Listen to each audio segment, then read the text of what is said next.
Assalamu alaikum, I'm your host Abdurrahman, and today we're going to be working out back, biceps and core. First we're going to start with back, and we're going to be doing pull-ups, deadlifts, rows, and 2 sets of each one. First thing we have is a pull-up.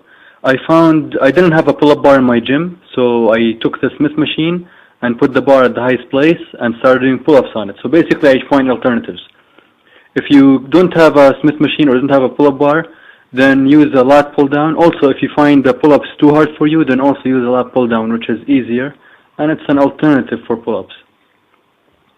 This exercise will work on the width of your back. Then you're going to do deadlifts. Again, I don't have a bar, so I'm using dumbbells as an alternative. And if you have a bar, it's going to be better, of course. And this will strengthen your lower back, which is also a core exercise, but I like to include it with the back. After the pull-ups, the deadlifts, you're going to do rows. Again, I don't have a bar, so I'm using dumbbells. It's okay, it's not wrong, it's just an alternative. And it's preference, because I prefer to use a bar for rows. But it's okay if you don't have. And this will work on your thickness of your back. Then we have biceps, 2 sets of dumbbell curls, and then 2 sets of alternate dumbbell curls, and finally 2 sets of cable curls. For the dumbbell curls, once again, I would prefer to use a bar here. But there's nothing wrong with using dumbbells. It's just preference. And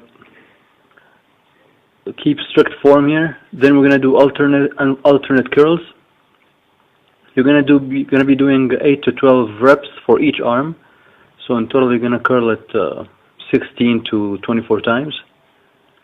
Again, keep strict form. Don't move your elbows. Here's a different angle.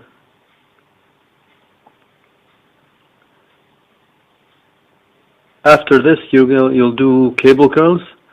As you can see, I don't go all the way down. I just go halfway, and I go all the way up. That's how you do cable curls. After biceps, we're going to do core. First, we'll do Turkish get-ups. Then we're going to do hanging leg raises. And finally, weighted crunches. For the Turkish get-ups, when you do, for example, your left arm, you're going to be using your left leg mainly to get up. You're still going to use your right leg, but focus on your left leg. And going up and coming back down, that's 1 repetition. So in this sample, I am about to finish my 2nd repetition. Over here, I finished my 2nd repetition. So that's 2. After that, you're going to do hanging leg raises, which is by far one of the hardest exercises for abs. But it will really strengthen your abs, and you should really try this one. It's really a good exercise. Then you'll do weighted crunches. And you will hit a bit of shoulders here because when you're pressing the plate. But that's not a big problem because we're going to be focusing mainly on the abs. So it's not going to really hurt your shoulders or make them sore the next day because it's a small weight. And for final tips, for each set, you're going to be doing 8 to 12 reps.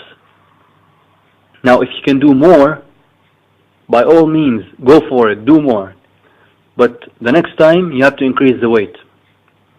And for body weight exercises like the pull-ups and the hanging leg raises, if you can do more than 12, then go for it, go to failure. But if you can't do more than 8, that means you're going to need a spotter or use some sort of assistance so you can do more than 8. For example, for the pull-ups, you can do negatives, where you just jump and pull yourself up, then slowly come back down. That's called the negative.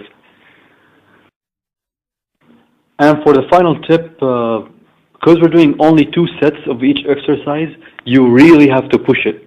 I mean, you really have to push it. Go to failure. Go to failure. Forget about the numbers. Just go to failure. Make sure you do between 8 and 12, but really go to failure in each set. And stay motivated, and good luck in your workout, and thank you very much. Peace.